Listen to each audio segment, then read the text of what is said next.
أعوذ بالله من الشيطان الرجيم.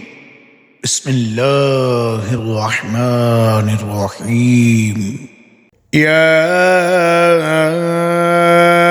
أيها الناس كلوا مما في الأرض حلالا طيبا ولا تتبعوا خطوات الشيطان إنه لكم عدو مبين. إنما يأمركم بالسوء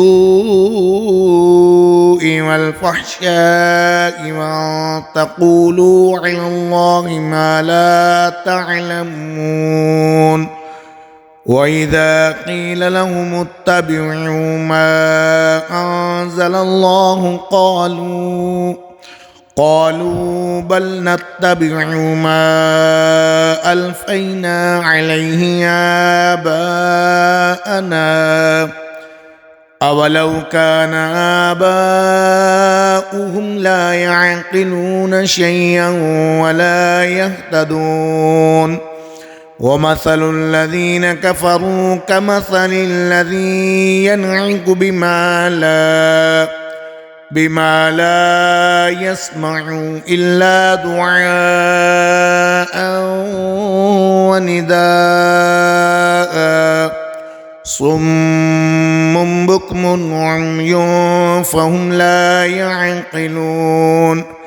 يا أيها الذين آمنوا كلوا من طيبات ما رزقناكم واشكروا لله إن كنتم إياه تعبدون.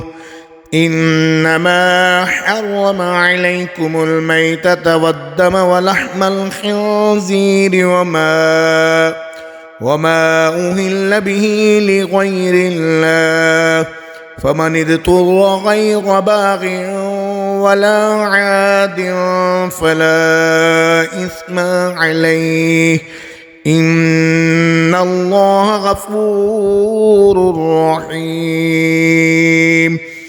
إن الذين يكتمون ما أنزل الله من الكتاب